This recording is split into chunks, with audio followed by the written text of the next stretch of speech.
Hello everyone. Hello everyone, आज के इस वीडियो में हम हमारी रिमेनिंग एक्सरसाइज को सॉल्व करने वाले हैं। जो एक्सरसाइज थी हमारी that is the based on integration NCERT 7.1 +2 class. Clear? तो क्वेश्चन नंबर 9 तक हमने सॉल्व कर लिए थे। क्वेश्चन नंबर 10 है आपके पास, find the following integral that is integration of √(x - 1/√x whole square. ये इंटीग्रल हमें गिवन है, हमें इसको क्या करना है, इंटीग्रेट करना है। तो मैंने ले लिया let i is equal to integration of √(x - 1/√x whole square into dx। Clear? तो सबसे पहले अब देखो, जैसे ये क्वेश्चन गिवन है, हमें डायरेक्ट इस तरह का कोई भी फॉर्मूला नहीं आता, तो यानी कि हमें इसको थोड़ा सा सिंप्लीफाई करना पड़ेगा। सिंप्लीफाई करने के लिए हमें इजीली विजिबल है कि यहाँ पे क्या बन रहा है, आपके पास परफेक्ट स्क्वायर बन रहा है। परफेक्ट स्क्वायर बन रहा है तो हम इसको इजीली एक्सपेंड कर सकते हैं। तो यहाँ पे कौन सी आइडेंटिटी अप्लाई कर रहे हैं हम, दैट इज a - b का होल स्क्वायर। a - b का होल स्क्वायर किसके बराबर होता है, that is a² - 2ab + b square. यही होता है हमारे पास। On comparing what is the value of a is equal to √x and what is the value of b is equal to 1/√x। तो यहाँ पे हम अप्लाई कर देते हैं, तो ये कितना आ जाएगा, integral i is equal to integration of √x का स्क्वायर माइनस कितना आ जाएगा, that is 2 into √a। X की वैल्यू, a की वैल्यू कितनी है √x मल्टीप्लाइड विद b की वैल्यू कितनी है 1/√x प्लस कितना आ जाएगा b², b की वैल्यू कितनी है 1/√x का स्क्वायर इंटू dx। क्लियर? तो यही आ गया हमारे पास इंटीग्रल। तो यहाँ पे हम देखेंगे ध्यान से, स्क्वायर और अंडर रूट कैंसिल हो रहे हैं, √x से √x कैंसिल, स्क्वायर से √ कैंसिल। तो यानी कि हमारा जो क्या बना, सिंप्लीफाई होके that is integral i of that is equal to x - 2 plus कितना आ गया 1/x इंटू dx। क्लियर? तो यहाँ पे अब हम इंटीग्रल को पहले थोड़ा सा सिंप्लीफाई कर लेते हैं, अलजेब्रा अप्लाई करते हैं। That is integration of x dx minus integration of 2 dx plus integration of 1/x into dx। Clear? यही बन जाएगा। अब यहाँ पे हमारे पास जो स्टैंडर्ड फार्मूला है या बेसिक फार्मूलाज हैं उनको हम अप्लाई करते हैं। तो सबसे पहला जो है इंटीग्रेशन ऑफ x⁴n dx, ये क्या रहता है हमारे पास, that is equal to x⁴n + 1 divided by n+1 plus some constant of integration. Clear? तो ये रहता है आपके पास। अब यहाँ पे देखो, ये फॉर्मूला हर एक केस के लिए वैलिड है except n is equal to -1। -1 के लिए वैलिड नहीं है, यानी कि अगर आप यहाँ पे देखें 1/x के लिए ये वैलिड नहीं है, तो यानी कि इसकी इंटीग्रेशन क्या रहती है, that is integration of x⁻⁻1 dx is equal to integration of 1/x dx is equal to क्या रहती है आपके पास, log of x plus c। Clear? तो अब आप यहाँ पे इजीली इसकी इंटीग्रेशन कर सकते हैं। तो i की वैल्यू कितनी आ जाएगी, x की इंटीग्रेशन, ये x की पावर n वाला फॉर्मूला, यहाँ पे कितनी पावर 1 ऐड हो जाएगी और जो ऐड होके आएगा वो डिवाइड हो जाएगा, यानी कि x की पावर 2 डिवाइडेड बाई 2 और ये कितना आ जाएगा माइनस। अब ये देखो 2 तो कांस्टेंट है, बाहर आ जाएगा, dx की integration that is equal to 2 into x. Clear? तो 1/x की हमने यहाँ पे लिख रखी है, 1/x की integration that is equal to log x। तो यानी कि ये कितना आ जाएगा, log x plus c। Clear? तो ये क्वेश्चन खत्म। नेक्स्ट क्वेश्चन है आपके पास, दैट इज क्वेश्चन नंबर 11। आपको बोला गया find the integral of the above function. इस फंक्शन का हमें क्या कैलकुलेट करना है, इंटीग्रल कैलकुलेट करना है। तो इस इंटीग्रल को कैलकुलेट करने के लिए देखो यहाँ पे क्या है आपके पास, न्यूमिनेटर में भी पॉलिनोमियल, डिनोमिनेटर में भी पॉलिनोमियल। तो हम इसको क्या कर देते हैं, हम हर एक टर्म के डिनोमिनेटर को सेपरेट कर देते हैं। तो यानी कि ये integral i is equal to कितना बन जाएगा, integration of that is equal to x³ divided by x² plus कितना आ जाएगा, that is 5x² divided by x² minus कितना आ जाएगा 4/x² इंटू dx। यही बन जाएगा। अब यहाँ पे देखो बेसिस सेम है, बीच में साइन, डिवाइड का तो पावर्स क्या हो जाएंगी, सब्ट्रैक्ट, यानी कि कौन सा रिजल्ट यूज कर रहा हूं मैं, that is a⁴n divided by a⁻m is equal to, या इसको हम और तरीके से भी लिख सकते हैं, a⁻n बीच में सिंबल लगा देते हैं डिवाइड का, a⁻m is equal to a⁻n-1। Bases same, बीच में साइन, डिवीजन का तो पावर्स क्या हो जाती हैं, सब्ट्रैक्ट। तो यानी कि हमारा जो इंटीग्रल i है वो कितना बन जाएगा आपके पास, that will be equal to कितना आ जाएगा, that is will be equal to integration of x cube, देखो bases same power subtract, 3 - 2 is equal to x, 3 - 2 1, clear, plus कितना आ गया यहाँ पे, तो एक्स स्क्वायर से एक्स स्क्वायर डायरेक्टली कैंसिल, तो यहाँ पे कितना आ गया, दैट इज 5 माइनस कितना आ गया 4 into x to the power -2 into d x. यहाँ पे कौन सा रिलेशन लगाया हमने लगाया वही पावर एंड एक्सपोनेंट का, that is equal to 1/a raise to power n can be written as a to the power -n as per desire. जहां पे हमें जो चीज अप्लाई हो रही होगी हम उसके अकॉर्डिंग इनको अप्लाई करते हैं। तो यहाँ पे कितना आ जाएगा, हमें पावर ऊपर चाहिए थी क्योंकि हमने कौन सा फॉर्मूला लगाना है, x to the power n, क्योंकि ये हर एक केस के लिए हर एक वैल्यू के लिए वैलिड है, बस सिर्फ -1 के लिए वैलिड नहीं है। बट यहाँ पे तो -1 नहीं है, यानी कि अगर मैं ऊपर ले जाऊँ तो -1 तो नहीं बनेगा, तो यानी कि मैं इस फॉर्मूला को ईजिली अप्लाई कर सकता हूँ। तो यानी कि ये बाय अलजेब्रा ये कितना आ जाएगा, that is integration of x dx plus integration of 5 dx minus integration of 4 into x raise to power -2 into dx, clear, यही आ जाएगी। तो यहां से i की वैल्यू कितनी आ गई, i is equal to x की इंटीग्रेशन, x की पावर 1 है तो पावर 1 ऐड हो जाएगी, तो that is 2 divided by 2, clear, plus कितना आ जाएगा आपके पास, प्लस कितना आ जाएगा आपके पास, दैट इज 5 इंटू 5 तो कांस्टेंट है बाहर, dx की इंटीग्रेशन दैट इज x, और इसकी इंटीग्रेशन कितनी आ जाएगी -4 इंटू इसकी पावर एक और ऐड हो जाएगी, -2 की पावर में 1 ऐड करेंगे, -2 + 1 equal to -1 divided by -1, minus into minus क्या हो जाएगा plus, plus some constant of integration. या तो आप यहीं पे छोड़ सकते हो, या तो अगर इसको सिंप्लीफाई करना है that is i equal to x² divided by 2 plus 5x plus कितना आ जाएगा, that is 4/x plus c। आप यहां तक भी कर सकते हो, क्लियर। तो ये क्या आ गया हमारे पास, जो हमारे पास ये क्वेश्चन था इसका इंटीग्रल आ चुका है, क्लियर। तो सिमिलरली मैं क्वेश्चन नंबर 12 को भी सॉल्व करने वाले हैं, बिल्कुल सेम सॉल्व होगा। हम क्या करेंगे, हर एक टर्मों के डिनोमिनेटर को सेपरेट अलग अलग कर देंगे और वहां से कुछ हमारी टर्में कट जाएंगी और हम इजिली इसको इंटीग्रेट कर सकते हैं।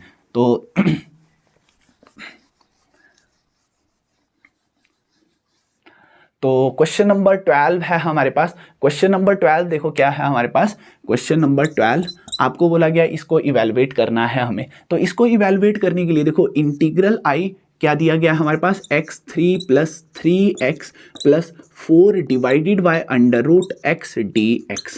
हम क्या कर देते हैं, हर एक टर्मों के डिनोमिनेटर को अलग अलग कर देते हैं। ये इंटीग्रल आई है, that will be equal to integral of that is equal to x³ divided by √x plus कितना आ जाएगा, that is 3x upon √x plus कितना आ गया 4/√x इंटू dx, क्लियर, यही बन गया। अब यहाँ पे same relation a to the power n divided by a to the power m is equal to क्या हो जाता है, पावर्स सबट्रैक्ट हो जाएंगी। तो यानी कि ये integral i will be equal to integration of x की पावर कितनी आ जाएगी आपके पास, x की पावर यहाँ पे तो 3 है, √x का क्या मतलब होता है, क्या मतलब होता है √x का, that is √x is equal to क्या रहता है हमारे पास, x to the power half, clear. तो ये हमने अप्लाई कर दिया, x की पावर कितनी आ गई 3 माइनस हाफ प्लस कितना आ गया 3 into x to the power 1 minus half plus कितना आ गया 4 into x to the power -1/2,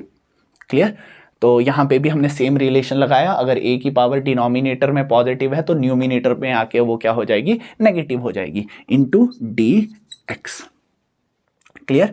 तो ये कितना आ जाएगा, i is equal to integration of x की पावर कितनी आ जाएगी आपके पास। अब देखो यहाँ पे क्या है 3 - 1/2, 3 - 1/2। अब ये भी फ्रैक्शन है और ये भी फ्रैक्शन है, ये दोनों फ्रैक्शन आपस में सबट्रैक्ट कब होंगे, जब डिनोमिनेटर क्या होंगे, सेम। तो यहाँ पे इसका डिनोमिनेटर 1 है, यहाँ पे इसका डिनोमिनेटर 2 है, तो यानी कि ये सेम नहीं है, इनको हमें क्या करना पड़ेगा, सेम बनाना पड़ेगा। सेम बनाने के लिए हम क्या लेते हैं, that is LCM. LCM of 1 and 2 is equal to 2। तो अगर मैं इसका डिनोमिनेटर 2 बनाना चाहूँ तो 2 से मल्टीप्लाई, 2 से डिवाइड, तो यानी कि ये कितना आ जाएगा, that is 6 - 1/2 that is equal to 5/2। यानी कि ये x की पावर कितनी आ गई, that is equal to 5/2, clear. Plus कितना आ जाएगा 3 इंटू एक्स की पावर 1 माइनस हाफ, 1 में से हाफ गया तो ये कितना बचेगा, हाफ, प्लस कितना आ जाएगा 4 into x to the power -1/2 into dx, clear. तो यही बन गया। अब आप इसको इजीली इंटीग्रेट कर सकते हैं by using the same relation. That is कौन सा इंटीग्रल का फॉर्मूला था हमारे पास, that is integration of x to the power n dx is equal to x to the power n plus 1 divided by n plus 1 plus constant of integration. Clear. तो ये apply कर सकते हैं हम। तो यहाँ से i की वैल्यू कितनी आ जाएगी, that is equal to x की पावर कितनी आ जाएगी 5/2 plus 1 divided by 5/2 plus 1। Clear. Plus कितना आ जाएगा 3 into x to the power half plus 1 divided by half plus 1 plus कितना आ जाएगा 4 into x to the power minus half plus 1 divided by minus half plus 1 plus some constant of integration. Clear. तो अब आप इन fractions को easily add कर सकते हो, है ना। तो ये कितना आ गया i इज इक्वल टू कितना आ गया x to the power 5/2 plus 1। 5/2 plus 1 कितना होगा आपके पास, यहाँ पे करके देखते हैं। 5/2 plus 1 that is equal to, अब देखो इसका डिनोमिनेटर 1 है, 2 बनाना पड़ेगा तो 2 से मल्टीप्लाई 2 से divide, that will be equal to 5 plus 2/2 that is equal to 7/2। तो ये कितना बन गया divided by 7/2 whole divided by 7/2 plus कितना आ गया 3 into half plus 1। Half plus 1 कितना होता है आपके पास, that is half plus 1। Denominator same बनाना है तो 2 से मल्टीप्लाई 2 से divide, that is 1 plus 2/2 that is equal to 3/2। X की पावर 3/2 डिवाइडेड बाय 3/2 प्लस कितना आ गया, अब देखो 1 प्लस 1 माइनस हाफ, तो ये कितना आ जाएगा 4 टू द पावर कितना आ जाएगा आपके पास x टू द पावर कितना आ जाएगा आपके पास 1/2 whole divided by 1/2 plus some constant of integration. अब यहाँ पे हम एक और छोटा सा रिलेशन यूज करते हैं। अगर देखो आपके पास अगर 4 फ्रैक्शंस हैं आपके पास, that is a/b whole divided by c/d, ये किसके बराबर होता है। अब ये देखो ये ऑलरेडी एक फ्रैक्शन है, फ्रैक्शन के नीचे क्या फ्रैक्शन है, तो ये क्या हो जाता है आपके पास a/b मल्टीप्लाइड विद जो डिनोमिनेटर का फ्रैक्शन है वो रेसिप्रोकल होके मल्टीप्लाई, दैट इज d/c आ जाता है आपके पास। क्लियर। तो यहाँ पे इसका डिनोमिनेटर 1, इसका डिनोमिनेटर 1, इसका डिनोमिनेटर 1, तो यानी कि ये जो डिनोमिनेटर है ये रेसिप्रोकल होके multiply, that is i is equal to कितना आ जाएगा, that is 2/7 into x to the power 7/2। Clear. Plus कितना आ गया आपके पास, अब देखो यहाँ पे कितना आ जाएगा 3 into 2 divided by 3 into x to the power 3/2 यही आ जाएगा। प्लस कितना आ जाएगा आपके पास प्लस 4 इंटू कितना ये 4 into 2 into x to the power 1/2 plus c। Clear. तो यहाँ पे 3 से 3 कैंसिल हो रहा है, तो और ये क्या आ गया 4 2 ज़ा 8, ये कितना आ गया ये दैट इज इक्वल टू 8। तो ये क्या आ जाएगा हमारे पास आंसर आ जाएगा इस क्वेश्चन का।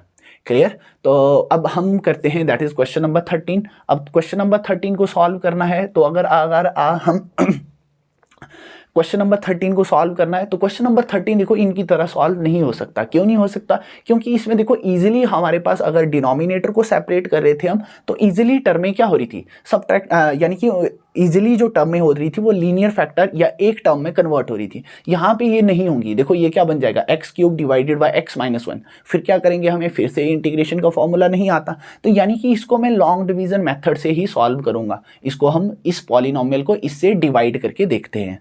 तो आई होप कि आपको जो डिवीजन एल्गोरिदम है पॉलिनोमियल का तो वो आता होगा, नहीं आता है तो कोई बात नहीं, हम बता देते हैं, है ना।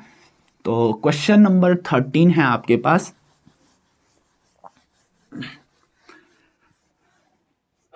तो क्वेश्चन नंबर 13 है हमारा, that is question number 13 integral of that is x³ minus x² plus x-1 upon कितना दिया गया है x-1 इंटू dx, यहाँ पे dx। क्लियर। तो ये क्वेश्चन है, हमें इसको इवेलुएट करना है। तो इसके लिए देखो हम लॉन्ग डिवीजन मेथड लगाते हैं। लॉन्ग डिवीजन मेथड देखो क्या बोलता है आपके पास कि अगर आपके पास डिवीजन एल्गोरिदम कौन सा अप्लाई करने वाले हम, डिवीजन एल्गोरिदम अप्लाई करने वाले हैं। डिवीजन एल्गोरिदम आपने बहुत छोटी क्लासेस में पढ़ रखा है, that is dividend is equal to divisor multiplied quotient plus reminder.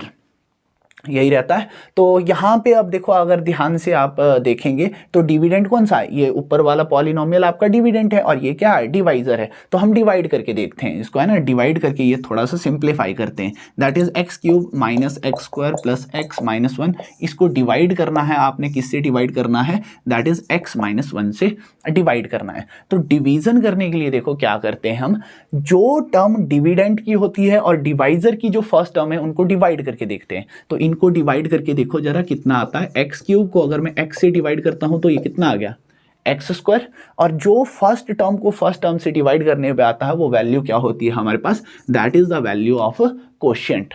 Clear. अब जो कोशिएंट आता है, कोशिएंट को हम किससे मल्टीप्लाई कर देते हैं, डिवाइजर से मल्टीप्लाई कर देंगे, यानी कि x square multiplied with x minus one. तो ये कितना बन गया, that is equal to x cube, ये टर्म इसके साथ मल्टीप्लाई और ये टर्म इसके साथ मल्टीप्लाई। क्लियर। तो माइनस कितना आ गया, ये आपके पास एक्स स्क्वायर। ये वैल्यू यहां पे डाल के देखते हैं, that is x cube minus x square. उसके बाद साइन चेंज, ये पॉजिटिव था तो नेगेटिव, ये नेगेटिव था तो पॉजिटिव, ये वाली टर्म कैंसल, ये वाली टर्म कैंसल। तो यहां से कितना आ गया, एक्स प्लस वन। अब यहाँ पे x से x को डिवाइड करके देखो, तो x से x डिवाइड करेंगे तो ये कितना आ जाएगा, x divided by x is equal to one, यानी कि कोशिएंट की वैल्यू कितनी आ गई हमारी, वन आ गई। तो वन से जब आप इसको मल्टीप्लाई करोगे, one multiplied with x minus one is equal to x minus one. तो यहाँ की वैल्यू कितनी आ गई, x माइनस वन, सॉरी यहाँ पे माइनस वन था, यहाँ पे माइनस वन था। क्लियर। ये टर्म में एज इट इज नीचे, तो ये कितना आ गया, x minus one as it is नीचे। तो यहाँ पे कितना बन गया, अब साइन चेंज, ये नेगेटिव हो जाएगी और ये पॉजिटिव, x ये cancel, that is equal to zero. यानी कि यहाँ पे हमारी रिमाइंडर की वैल्यू कितनी आ गई, जीरो आ गई। तो अब रिमाइंडर की वैल्यू जीरो है, अगर इन केस अगर आपके पास रिमाइंडर जीरो है तो इस डिवीजन एल्गोरिदम को हम थोड़ा सा फर्दर मॉडिफाई कर सकते हैं। अगर देखो मैं दोनों साइड किससे मल्टीप्लाई कर दूं, डिवाइड कर दूं, डिवाइजर से मल्टी, या इसको ऐसे बोलूं मैं, इसको मैं इधर ले आया, है ना, इधर मल्टीप्लिकेशन में है तो इधर कहाँ पे जाएगा, डिवाइड में जाएगा। That is equal to dividend upon divisor is equal to quotient, यही आएगा। अब ये किस केस में होगा, when remainder is equal to zero, when remainder equal to zero.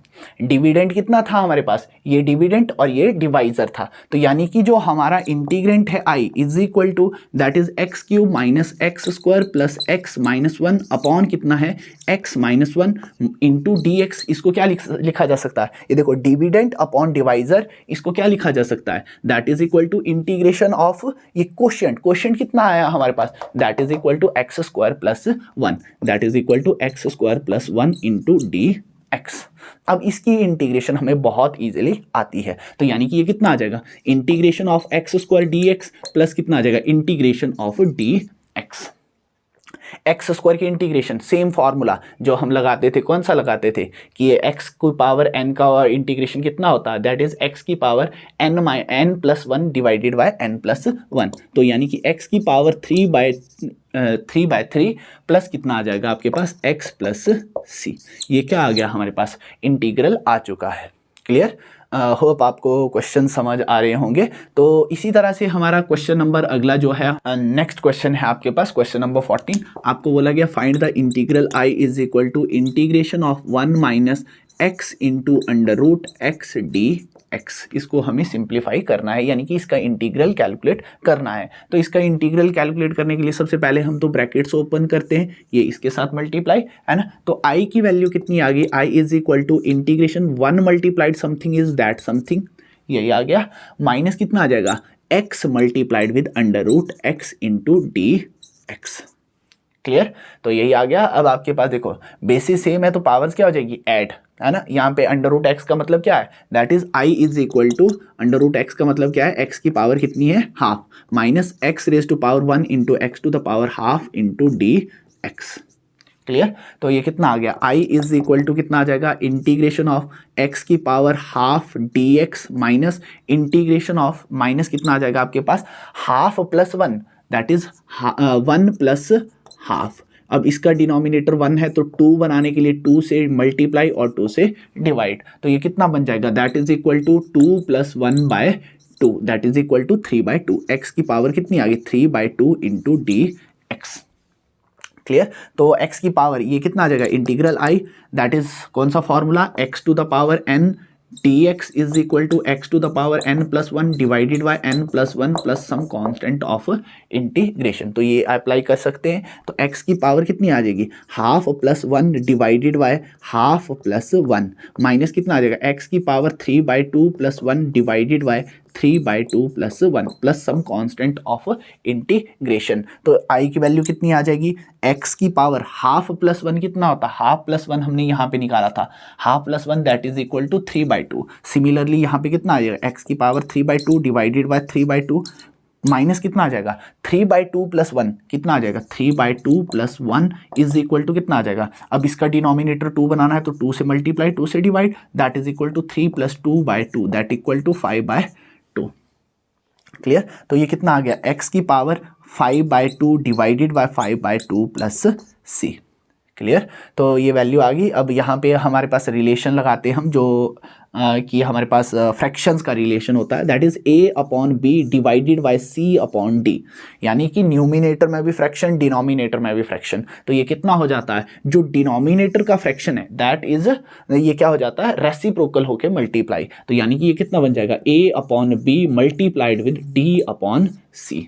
अब इसका आप बोलेंगे कि यहाँ पे न्यूमिनेटर तो है नहीं फ्रैक्शन में, एक्चुअल में इसका डिनोमिनेटर 1 है, यहाँ पे भी इसका डिनोमिनेटर कितना है 1। तो ये कितना आ जाएगा दैट इज 2/3 इंटू कितना आ जाएगा x to the power 3/2 plus plus नहीं आएगा minus 2/5 into x to the power 5/2 plus c। ये क्या आ गया हमारे पास ये जो गिवन फंक्शन था इसकी इंटीग्रल वैल्यू आ चुकी है। क्लियर। तो अब मैं क्वेश्चन नंबर नेक्स्ट करना चाहूँगा दैट इज क्वेश्चन नंबर 15। बिल्कुल सेम है। अब आपके पास यहाँ पे ये इसके साथ मल्टीप्लाई ये इसके साथ मल्टीप्लाई और ये इसके साथ मल्टीप्लाई हो जाएंगे। तो यानी कि ये कितना आ गया integral I is equal to integration of √x multiplied with 3x² plus 2x plus 3 into d x. Clear. तो मल्टीप्लाई कर सकते हैं आप दैट इज इंटीग्रल आई की वैल्यू कितनी आ जाएगी that is equal to integration of कितना आ जाएगा आपके पास that is √x multiplied with x²। तो ये कितना आ गया 3 into x² multiplied with x की पावर हाफ। यही आ जाएगा। यानी कि अगर मैं डायरेक्टली लिखूं तो बेसिस सेम है तो पावर्स क्या आ जाएगा पावर्स ऐड हो जाएंगी 2 प्लस 1/2 प्लस कितना आ जाएगा 2 इंटू एक्स की पावर 1 प्लस 1/2 प्लस कितना आ जाएगा 3 इंटू एक्स की power 1/2 into d x. Clear. तो यही बन गया। तो यहाँ से इंटीग्रल आई की वैल्यू कितनी आ गई integration 3 into 2 plus 1/2 that is equal to कितना हो जाएगा 2 plus 1/2 that is equal to इसका डिनोमिनेटर 2 बनाना पड़ेगा तो 2 से मल्टीप्लाई होगा तो ये कितना बन जाएगा 4 that is 4 plus 1 is equal to 5/2। ये 5/2 प्लस कितना आ गया 2 into x to the power 3/2 plus 3 into x raise to power 1/2 into d x. Clear.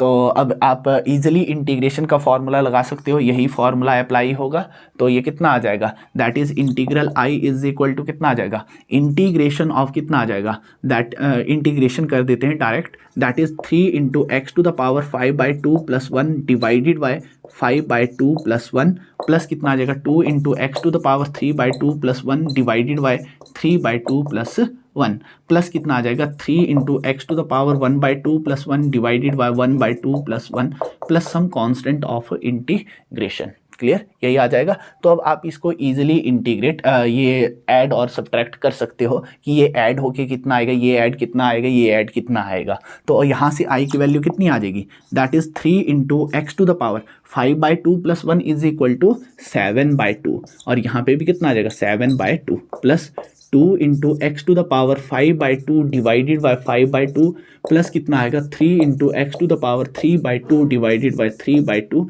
Plus constant of integration. Clear. अब डिनोमिनेटर में फ्रैक्शन है तो ये क्या हो जाएगा, रेसिप्रोकल होके multiply, that is I is equal to कितना आ जाएगा, ये 2 ऊपर चला जाएगा यानी कि 3 टू ज़ा 6, 6/7 into x to the power 7/2 plus कितना आ जाएगा, अब ये 2 ऊपर चला जाएगा तो 2 टू ज़ा 4, 5/2 into x to the power 5/2। अब ये 2 तो ऊपर जाएगा बट 3 से 3 क्या रहेगा, कैंसिल हो जाएगा, तो यानी कि प्लस कितना आ जाएगा 2 into x to the power 3/2 plus some constant of integration. Clear. Hope आपको ये क्वेश्चन बहुत इजी लग रहे होंगे, है ना। तो नेक्स्ट क्वेश्चन है क्वेश्चन नंबर 16। आपको बोला गया find the integral of the given function. तो इसको इवेलुएट करने के लिए बहुत इजी क्वेश्चन है। क्वेश्चन नंबर 16 क्या है, integration of that is 2x minus 3 cos x plus e to the power x into d x.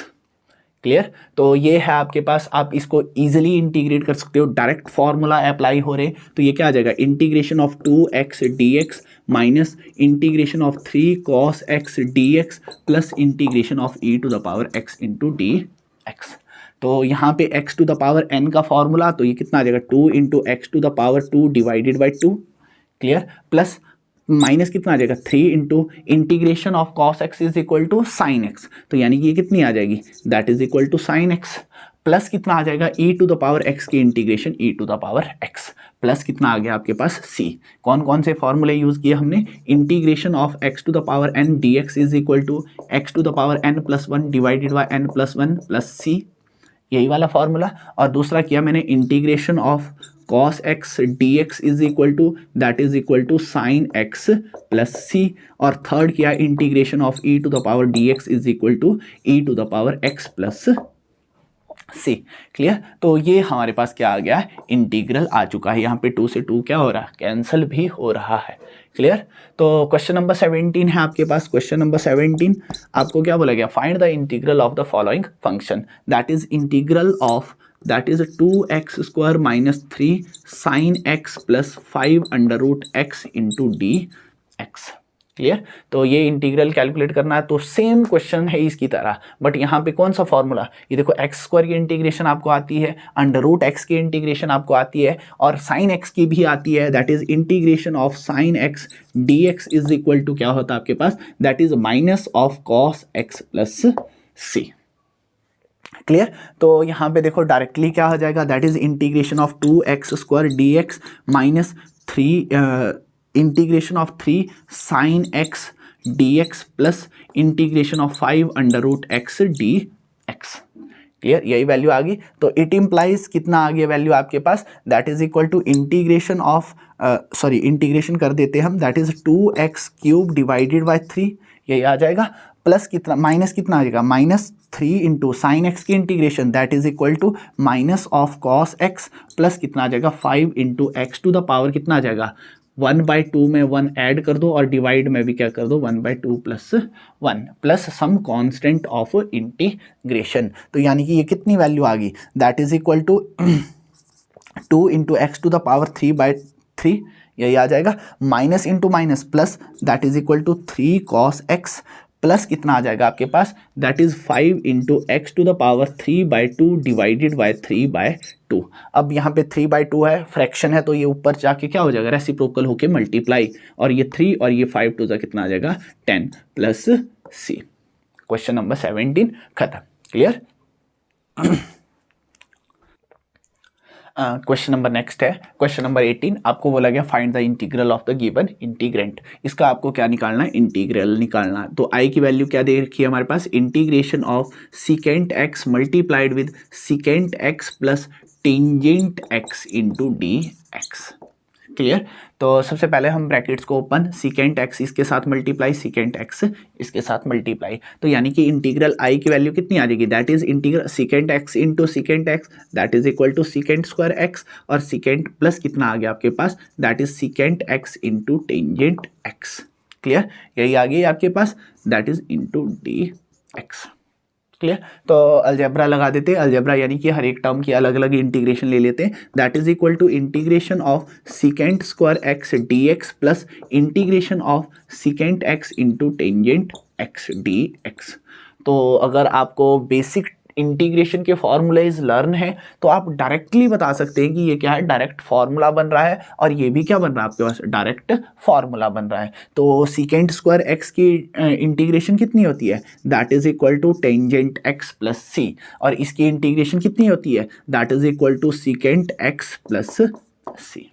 यहाँ से एक कांस्टेंट, यहाँ से एक constant, constant plus constant another constant. तो आप यहाँ पे इन फार्मूलाज को लिख भी सकते हैं, that is integration of secant square x d x is equal to tangent x, पहला फार्मूला। और दूसरा फार्मूला है आपके पास, that is integration of secant x into tangent x d x is equal to, ये क्या रहता है आपके पास, सीकेंट एक्स प्लस सी, यहाँ पे भी टेंजेंट एक्स प्लस सी। क्लियर? तो क्वेश्चन खत्म। तो ये क्या आ गया आपके पास, रिक्वायर्ड इंटीग्रल। क्लियर? तो अब नेक्स्ट क्वेश्चन है क्वेश्चन नंबर 19। क्वेश्चन नंबर 19 दिया गया आपके पास, integration of secant square x divided by cosecant square x d x is equal to. तो इस क्वेश्चन करने के लिए हम थोड़े से बेसिक ट्रिग्नोमेट्री के जो रिलेशंस होते हैं वो अप्लाई करते हैं। तो हमारे पास रिलेशन रहता है, that is secant x is equal to 1 upon क्या रहता है आपके पास, दैट इज कॉस एक्स। क्या रहता है, secant x is equal to 1 upon cos x. तो अगर मुझे तो स्क्वायर की वैल्यू चाहिए तो मैं स्क्वायर लगा देता हूं, तो यहाँ पे भी क्या आ जाएगा, इसका भी क्या आ जाएगा square, that is equal to 1 upon cos square x. Clear? तो सिमिलरली मैं कोसिकेंट स्क्वायर की वैल्यू निकालता हूं, that is cosecant square x is equal to क्या रहता है आपके पास, 1 अपॉन साइन एक्स, यही रहता है। तो यहाँ पे स्क्वायर है तो यहाँ पे भी क्या आ जाएगा, स्क्वायर आ जाएगा। अगर मैं ये वैल्यू हमारे इंटीग्रल में डालता हूँ तो ये क्या आ जाएगा, इंटीग्रल ऑफ 1 अपॉन कितना आ जाएगा, 1 upon that is equal to cos square x divided by 1 upon sine square x. Clear? Again fraction के नीचे क्या है, फ्रैक्शन है आपके पास, है ना। तो मैंने बताया था आपको कि क्या बन जाता है आपके पास, a upon b divided by c upon d is equal to a upon b multiplied with d upon c। तो यानी कि ये कितना आ जाएगा, नीचे वाला जो डिनोमिनेटर है वो रेसिप्रोकल होके multiply, that is integral of that equal to कितना बन गया, दैट इज साइन स्क्वायर ऊपर चला जाएगा और ये क्या बन गया आपके पास, cos square x into d x.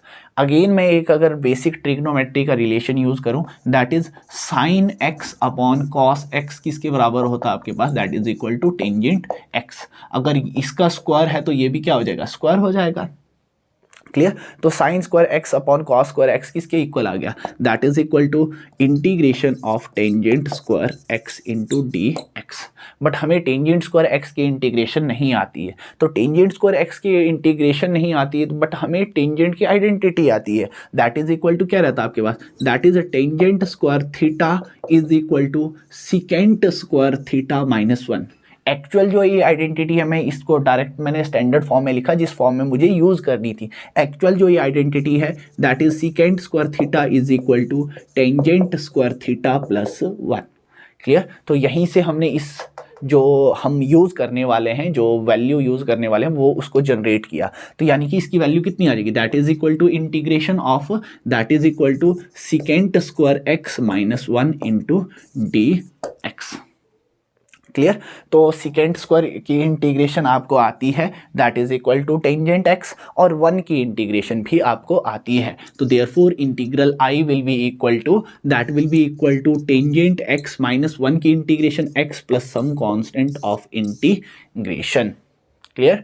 तो क्वेश्चन नंबर 20 है आपके पास। क्वेश्चन नंबर 20 बहुत इजी क्वेश्चन है आपके पास। तो सेम कुछ बेसिक ट्रिग्नोमेट्री की प्रॉपर्टीज यूज करेंगे हम। तो क्वेश्चन नंबर 20 है आपके पास।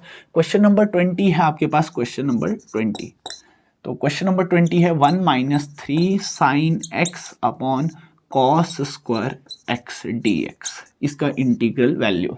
इसकी इंटीग्रल वैल्यू सबसे पहले मैं डिनोमिनेटर को अलग अलग कर देता हूं, तो ये कितना बन जाएगा, that will be equal to integration of 1 upon 2 cos square 2 ये हाँ चलो ठीक है। तो क्वेश्चन नंबर 20 है आपके पास ये। तो यहाँ से आप क्या कर सकते हैं, इसके डिनोमिनेटर को सेपरेट कर सकते हैं। तो ये कितना बन जाएगा, 2 upon cos square x d x minus कितना आ जाएगा आपके पास, minus integration of 3 sine x upon कितना आ जाएगा आपके पास, cos square x into d x. Clear. तो ये अब यहाँ पे देखो, हमने ये पहले मैंने रिलेशन लिखवाया था शायद, दैट इज 1/सेकेंड किसके बराबर होता है। अच्छा, मैंने डायरेक्टली स्क्वायर कर दिया, तो यहाँ पे मैं अलग अलग निकाल के बताता हूँ। जैसे देखो 1/cos² x की वैल्यू किसके बराबर है, that value equal to sec² x। तो ये कितनी वैल्यू आ गई, that is equal to integration of sec² x dx minus कितना आ जाएगा, यहाँ पे 2 कांस्टेंट था तो 2 मैंने बाहर ले लिया, और यहाँ पे भी 3 कांस्टेंट है तो 3 बाहर। तो साइन अपॉन कॉस किसके बराबर था, साइन अपॉन कॉस किसके बराबर होता है आपके पास, sine theta upon cos theta is equal to tangent theta. And 1 cos किसके बराबर है, दैट इज 1 कॉस किसके बराबर होता है, 1 cos theta is equal to secant theta. तो यहाँ पे मैं यूज़ करूँगा, यहाँ पे देखो साइन कॉस स्क्वायर है, तो यानी कि इस कॉस स्क्वायर एक्स को क्या लिखा जा सकता है, that is equal to cos x multiplied with cos x. तो sine x upon cos x क्या बन गया आपके पास, टेंजेंट एक्स, टेंजेंट एक्स। और 1/cos x किसके बराबर बना आपके पास, secant x into d x. अब आपको ये डायरेक्ट इंटीग्रल की वैल्यूज आती हैं, दैट इज इक्वल टू कितना आ गया, that is equal to 2 sec² x की integration, that is equal to tangent x minus कितना आ गया, 3 sec x into tangent x की integration, that is equal to sec x plus c। Clear. तो ये क्वेश्चन थे आपके पास। और क्वेश्चन नंबर नेक्स्ट है आपके पास ये, तो क्वेश्चन नंबर नेक्स्ट है आपके पास। एक्चुअल में ये MCQs है, मैंने इसकी ऑप्शंस नहीं लिखी है, तो यहाँ पे आप टिक कर सकते हैं बाद में कि कौन सी ऑप्शन आएगी। The anti derivative of the given function is, इसका एंटी डेरिवेटिव देखो, जब हमने स्टार्टिंग के कुछ क्वेश्चंस किए थे, हमने किए तो एंटी डेरिवेटिव ही थे, बट मैंने लास्ट में आपको एक टिक भी बताई थी कि एंटी डेरिवेटिव कैसे कैलकुलेट किए जाते हैं। मैंने डायरेक्टली बोला था कि जिस भी फंक्शन का आपको एंटी डेरिवेटिव निकालना है तो आप डायरेक्टली उसको इंटीग्रेट कर दो, इंटीग्रेट करके जो भी आएगा वो क्या आ जाएगा, उसका एंटी डेरिवेटिव आ जाएगा। तो मैं यहाँ पे भी वहाँ वैसे ही करने वाला हूँ, मैं यहाँ से डायरेक्ट लेट करके नहीं करेंगे हम, तो मैं डायरेक्टली इस जो हमारे पास गिवन फंक्शन है इसको क्या करूँगा, इंटीग्रेट करूँगा, that is 1/x into d x. Integration आ जाती है आपको इसकी, ये इंटीग्रल आई है तो इसकी इंटीग्रेशन कितनी हो जाएगी, that is integration of √x dx plus कितना आ जाएगा, integration of 1/√x into d x. तो ये कितना बन गया, that is equal to integration of x to the power 1/2 dx plus ये कितना आ जाएगा, integration of x to the power -1/2 dx। ठीक है, √x ऊपर गया तो ये क्या हो जाएगी, इसकी पावर नेगेटिव हो जाएंगी, तो यानी कि ये कितना आ जाएगा, अब वही formula, that is integration of x to the power n dx is equal to x to the power n+1 divided by n+1 plus constant of integration. तो यहाँ से कितना आ जाएगा, x to the power 1/2 + 1 divided by 1/2 + 1 plus कितना आ जाएगा, x to the power -1/2 + 1 divided by -1/2 + 1 plus some constant of integration. तो यानी कि ये कितनी आ जाएगी, x की power ½ + 1 that is equal to x की पावर 3/2 डिवाइडेड बाय 3/2 प्लस कितना आ जाएगा, अब ये कितना बन जाएगा, x की पावर -½ + 1 -½ + 1 कितना होता है आपके पास, that is equal to -½ + 1 is equal to ½ divided by ½ plus c, है ना। एंटी डेरिवेटिव है, अब एंटी डेरिवेटिव में c तो आएगा नहीं, क्लियर, एंटी डेरिवेटिव में c नहीं आता, तो यहाँ से कितना आ जाएगा आपके पास, ये डिनोमिनेटर में फ्रैक्शन है तो ये क्या हो जाएगा, रेसिप्रोकल होके multiply, that is 2/3 into x to the power 3/2 plus कितना आ जाएगा, 2 into x to the power 1/2। ये क्या आ गया आपके पास, रिक्वायर्ड एंटी डेरिवेटिव आ गया जो हमें गिवन था। ठीक है, तो अब आप इजीली चेक कर सकते हैं कि कौन सी ऑप्शन आपके पास करेक्ट थी। अब क्वेश्चन नंबर 22 है आपके पास, देखो क्वेश्चन नंबर 22 है, आपको बोला गया कि अगर आपके पास ये गिवन है और आपको एक साथ में एक कंडीशन दी गई कि f(2) की वैल्यू कितनी है, 0 है, तो आप बताओ कि वो फंक्शन कौन सा है, फंक्शन का डेरिवेटिव मुझे गिवन है, क्लियर। तो आपको बोला गया कि फंक्शन की वैल्यू 2 पे कितनी आती है, 0 आती है, तो आप f(x) की वैल्यू बताओ। तो यहाँ पे देखो कुछ भी नहीं करना है, integrating both side, integrating both side, तो ये कितना आ जाएगा, integration of d/dx of f(x) is equal to क्या आ जाएगा, that is integration of 4x to the power 3 minus 3/x to the power 4 into dx। यहाँ पे भी कितना आ जाएगा, dx, क्लियर। इंटीग्रेशन और डिफरेंशिएशन खत्म। तो यानी कि ये कितना आ जाएगा, it implies f of x is equal to कितना आ जाएगा, integration of 4x to the power 3 into d x minus कितना आ जाएगा, integration of 3 upon x to the power 4 into d x.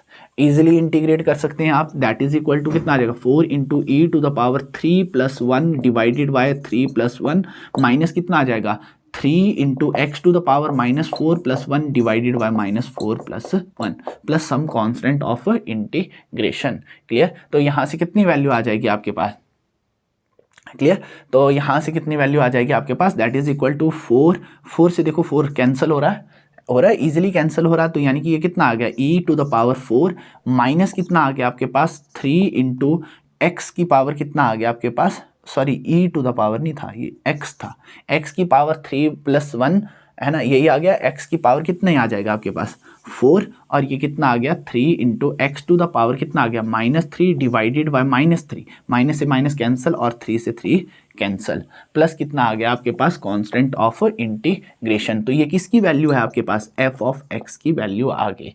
अब f ऑफ x की value है, आपको क्या गिवन है कि f ऑफ 2 किसके बराबर आता है, 0 के बराबर आता है। तो मैंने डाल दिया f of 2 is equal to कितना आ जाएगा, that is 2 to the power 4 plus कितना आ जाएगा 2 to the power -3 plus c is equal to कितना आ जाएगा 0। तो यहाँ से 2 की पावर, यहाँ से अगर आप c की वैल्यू निकालोगे तो c की वैल्यू कितनी आ जाएगी, c की वैल्यू कुछ आ जाएगी। तो c की वैल्यू निकालो, अगर इजीली निकाल सकते हैं, 2 रेज टू पावर 4 कितना होता है 16 प्लस कितना आ जाएगा माइनस, ये देखो कितना आ जाएगा, इसको सॉल्व करूं मैं तो ये कितना आ जाएगा c प्लस कितना आ जाएगा 16 प्लस कितना आ गया 2 की पावर 1/-3 दैट इज 2 की पावर 8, यही आ जाएगा। तो c की वैल्यू कितनी आ जाएगी, अगर आप यहाँ पे एलसीएम ले लेते हैं 8 और यहाँ पे कितना आ जाएगा आपके पास एलसीएम वगैरह लेके देख लो, तो इसका डिनोमिनेटर 8 से मल्टीप्लाई 16 इंटू 8 कितने होते हैं आपके पास, 16 8 से कितने होते हैं 16 टू 32 128, तो ये कितना आ गया 128 plus 1, it implies c is equal to 129 upon 8, 128 plus 1 that is 129 upon 8। तो देयरफॉर जो हमारा c है, तो देयरफॉर c f की वैल्यू कितनी आ गई, f of x is equal to कितना है हमारे पास, x to the power 4 plus x to the power -3 plus कितना है आपके पास c की वैल्यू, देखो ये प्लस में था इक्वल टू 0 था, है ना, यहाँ पे भी प्लस इक्वल टू 0, तो इसकी वैल्यू क्या आ जाएगी, नेगेटिव में आ जाएगी, that is equal to -129 upon 8। तो आप चेक कर सकते हैं कि कौन सी ऑप्शंस करेक्ट हैं, कौन सी ऑप्शन करेक्ट नहीं है। क्लियर। अगर हो सकता है यहाँ से आगे भी इसको सॉल्व किया गया एलसीएम वगैरह लेके, है ना, तो ठीक, थैंक यू।